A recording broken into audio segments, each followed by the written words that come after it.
Welcome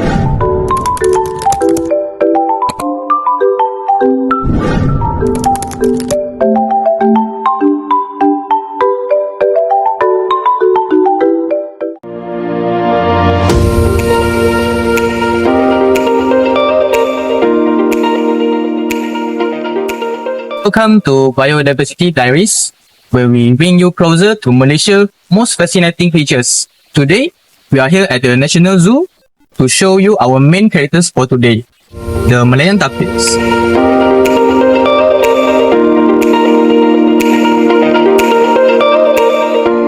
Cause it's been 3 years and 6 whole months since I saw your face that night. It took 5 seconds to fall in love and 2 more to make you mine. Now it's 4 in the morning, sun's setting, 7 minutes with you and it's heaven.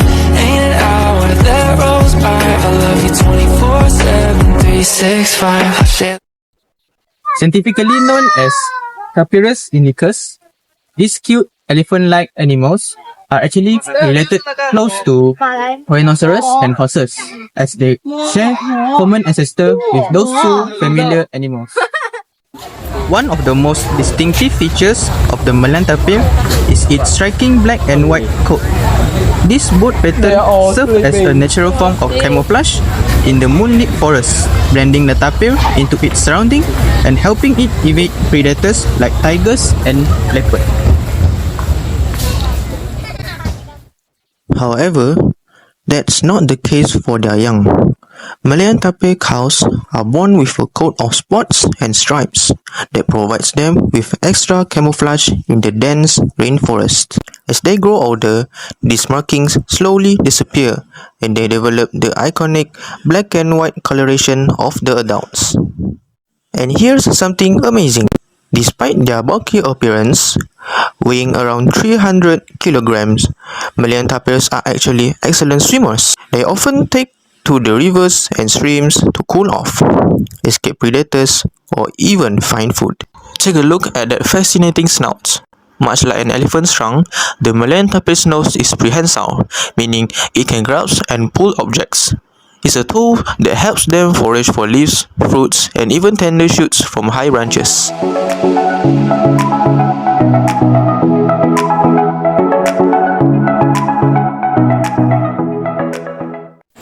There are currently 3 native species of Malayan tapir, which are Brazilian tapir, Mice tapir, and mountain tapir. First, I want to talk about Brazilian tapir, or we can call it as South American tapir. As it names, it is located at the continent of South America and range from Venezuela until northern region of Argentina. Its habitats mainly are tropical forests, rainforests, swamps, and riverbanks in Amazon basin. Second of the native species of the Malayan tapir is Bite tapir, located at the central of America, range from country from South Mexico until Panama. Its habitats are tropical forests and rainforests. Last but not least, the native species of Malayan tapir are mountain tapir, which is located at the central of Andes and range from Colombia and Ecuador. Its habitat, as its name suggests, is located at the cloud forest and high altitude of Andes continent.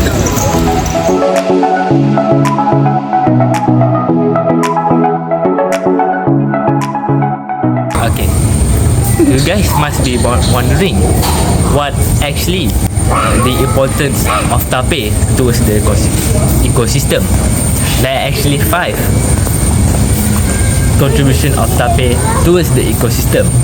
Firstly, they can act as a forest gardener because tapir eats variety of fruits, leaves and seeds because they are herbivores. So then after they eat, they spread the seeds, actually planting them. So that's why they call the forest gardener. Secondly, tapir can act as a habitat maintenance because tapir actually are a large mammal, as you can guys see from the image over here. So when they walk, they're actually creating paths for other small animals to walk through easily through the forest. Okay, third, tapir can act as an indicator species, meaning they can check the absence, the presence or absence of the tapir in the ecosystem and shows the condition of the ecosystem. For example, if there are a healthy amount of tapir in that ecosystem, meaning the ecosystem or the habitats are in a good condition. When there are absence of the tapir, meaning that the ecosystem is in bad condition. Okay, fourth is nutrient cycling. Like I mentioned earlier, tapirs are herbivores when they are seed, when they eat and they spread the seed.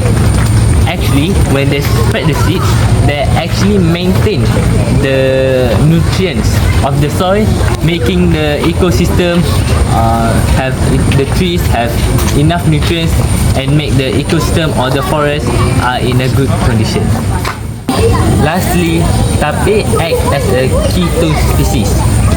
Some ecologists make tapir as a keystone species in an environment because they have a large impact on it. Because, for example,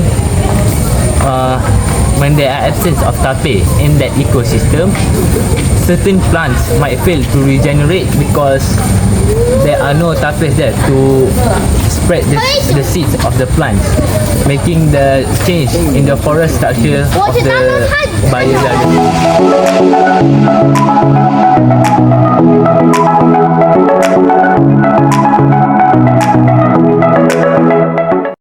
Okay, now I will talk about what are the problems faced by the tapir.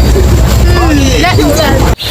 Tapir in Malaysia are facing a serious challenge mainly due to the habitat, whereas the habitat are because of the deforestation to build agriculture and urban development.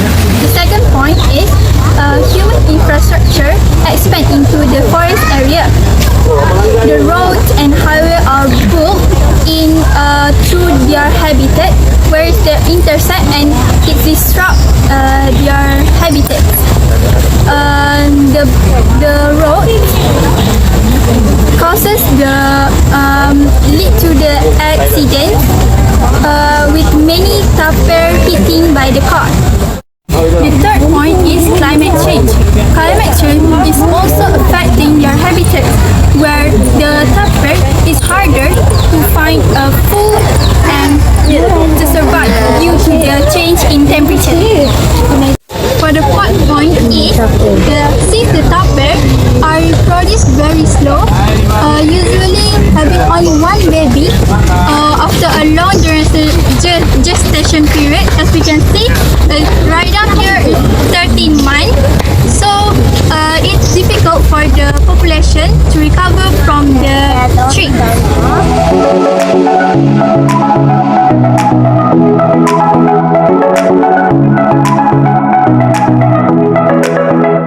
Hi! So now, I will talk about action taken for the conservation of tapir. Maybe you will ask, but how community has helped to increase the population of tapir, and now I will tell you about it. First, like right now, we are in the zoo. This place is established to increase the population of tapir, right? You see, tapir is a really endangered species, and now they are in their habitat like in the zoo. And the second one is about research and monitoring.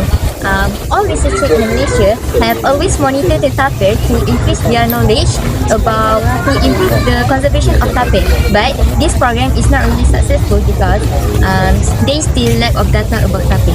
And the third one is about captive breeding.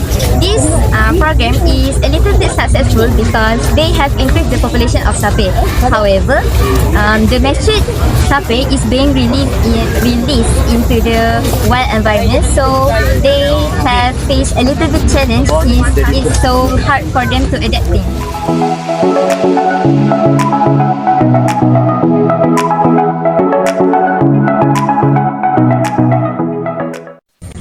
So, to conclude everything, now I will talk about some activity to enhance the conservation of tapir. First, we need more to increase the fund and also the resources. To increase the conservation of tapir, we need more financial support, and by that we can increase the numbers of the protected area. And the second one is about expand the educational program. As you may know, community is still lacking in knowing about the knowledge about tapir, how endangered are them. By then, we need to launch a targeted educational awareness for them to know how about ecological tapir's importance. So, the third one is about cooperate with the NGOs and also institute researcher. As you may know, to increase the conservation area, we need more people that have more experience and more resources. So by that, we need to cooperate with one organization that is more experienced in wildlife conservation. Thank you.